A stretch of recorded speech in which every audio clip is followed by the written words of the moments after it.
Welcome to a journey of empowerment and freedom. Today, we're diving deep into a transformative topic: the strength of saying no. Have you ever felt overwhelmed, stretched thin, or stuck doing things that don't align with your goals or values?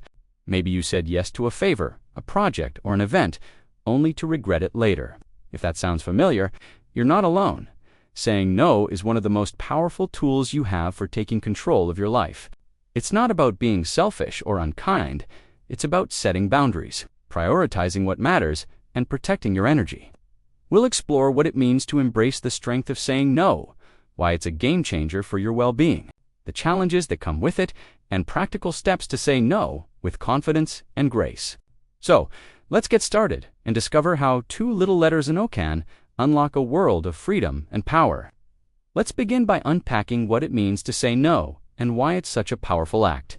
Saying no is about setting boundary lines that protect your time, energy, and priorities.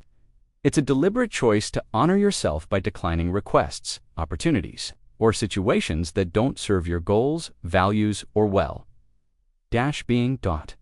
Think about it. Every time you say yes to something, you're giving away a piece of your time and energy. If you say yes to everything, helping a colleague with extra work, attending every social event, or taking on tasks that don't excite you, you might end up drained, stressed, or resentful. Saying no is like putting up a shield to guard your most precious resources, your time, your peace, and your happiness. But saying no isn't just about turning things down. It's about saying yes to what truly matters. For example, imagine you're invited to a weekend event, but you've been craving time to rest or work on a personal project. Saying no to the event means saying yes to self-care or your goals. It's a powerful shift that puts you in the driver's seat of your life. Saying no also reflects self-respect and confidence. It shows you value yourself enough to prioritize your needs. For instance, a freelancer who says no to a low-paying project is asserting their worth and making space for better opportunities. This act of courage isn't about being rude. It's about being authentic and true to yourself. The strength of saying no lies in its ability to create space for what aligns with your purpose. It's not about shutting people out. It's about opening the door to a life that feels meaningful and balanced. Why saying no matters? It's not just about freeing up your schedule. It's about transforming your life in profound ways. Here are 5 key reasons why the strength of saying no matters. First, it protects your mental health. Constantly saying yes to every request can lead to burnout, stress, or even resentment. By saying no, you create space to recharge and focus on what keeps you grounded. For example, a parent who says no to volunteering for every school event ensures they have energy to be present for their kids at home. This protects their peace and prevents overwhelm. Second, it helps you prioritize your goals. Your time is finite, and every yes to something unimportant is a no to something that matters. Saying no lets you focus on your priorities, whether it's advancing your career, nurturing relationships, or pursuing a passion. Imagine a student saying no to extra social plans to focus on studying for a big exam. That choice could lead to a scholarship or a dream opportunity. Third, it builds self-respect and confidence. When you say no, you're affirming your worth. You're telling yourself and others that your needs matter. For instance, declining to take on a project that doesn't align with your values shows you trust your judgment. Over time, this builds a deep sense of self-esteem and inner strength. Fourth, it improves your relationships. This might sound surprising, but saying no can make your connections stronger. When you set boundaries, you communicate honestly, which fosters respect.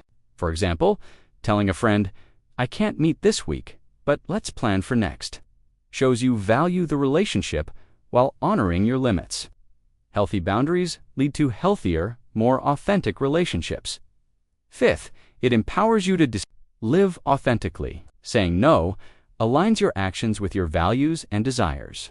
It's about living a life that feels true to you, not one shaped by others' expectations. Think of an artist who says no to a corporate job to pursue their creative dreams.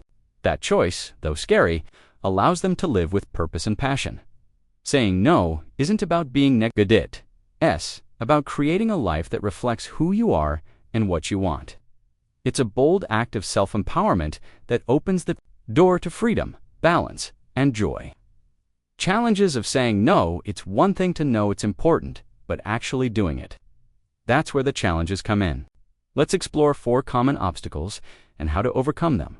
First, fear of disappointing others. Many of us worry that saying no will upset someone or make us seem selfish. For example, you might feel guilty declining a coworker's request for help. To overcome this, remind yourself that saying no respectfully isn't about letting people down, it's about being honest. Practice saying, "I'd love to help, but I'm stretched thin right now." This shows care, while setting a boundary. Second, fear of missing out. Sometimes we say yes because we're afraid of missing an opportunity or being left out. Imagine being invited to a networking event, but feeling exhausted. Saying no might feel risky, but missing one event won't derail your success. Trust that prioritizing your well-being creates space for better opportunities later. Third, cultural or social expectations. In some cultures or communities, saying no can feel taboo, especially if you're expected to always put others first. For instance, in collectivist cultures, declining a family request might seem disrespectful. To navigate this, frame your no with gratitude or an alternative. "Thank you for asking, but I need to focus on priority. Can we find another way to connect?" This honors the relationship while staying true to yourself. Fourth, lack of practice. If you're used to saying yes automatically, saying no can feel awkward or unnatural. The solution: start small. Practice saying no to low-stakes requests, like declining an extra coffee run. Over time, it'll feel more natural, and you'll gain confidence in setting boundaries. These challenges are real, but they're not insurmountable. With practice and self-awareness, you can turn saying no into a habit that feels empowering and natural. How to say no with confidence and grace. So, how do you build the strength to say no confidently and gracefully? It's about developing habits and strategies that make setting boundaries feel natural. Here are 5 practical steps to master the art of saying no. Step 1: know your priorities. Before you can say no, you need to know what you're saying yes to. Take time to identify your core values and goals. Maybe it's family, health, or career growth. For example, if your priority is self-care, you might say no to late-night work emails to protect your rest. Write down your top 3 priorities to guide your decisions. Step 2: practice assertive communication. You don't need to be harsh to say no. Use polite but firm language. For instance, if a friend asks you to take on a task you don't have time for, try, "I really appreciate you asking, but I can't commit right now." This is kind yet clear. Practice these phrases in low-pressure situations to build confidence. Step 3: give yourself permission to pause. If you're unsure about a request, don't feel pressured to answer immediately. Say, "Let me think about it and get back to you." This buys time to evaluate whether the request aligns with your priorities. For example, if your boss asks you to take on an extra project, a pause lets you assess your workload calmly. Step 4: offer alternatives when appropriate. Saying no doesn't mean closing the door completely. If it feels right, suggest another way to help. For instance, if you can't attend a meeting, offer to review notes or contribute ideas later. This shows you're still engaged while protecting your boundaries. Step 5: build a support system. Surround yourself with people who respect your boundaries. Share your journey of learning to say no with a friend or mentor. They can offer encouragement or advice. For example, joining a community group focused on personal growth can reinforce your commitment to prioritizing yourself. Every time you set a boundary, you acknowledge it as a win. Maybe you said no to an unnecessary obligation and spent the evening relaxing instead. That's a victory. Track these moments in a journal to see how saying no transforms your life over time. Saying no is one of the most powerful acts of self-love you can practice. It's about reclaiming your time, protecting your energy, and living a life that's true to you. You don't need to please everyone or do it all. Just take one confident no at a time. What's one request you can say no to this week? Maybe it's an extra task, a draining commitment, or even your own self-doubt. You have the strength to set boundaries and create a life you love. Thank you for joining me. Here's to the power of saying no and the freedom it brings. Thank you for your attention.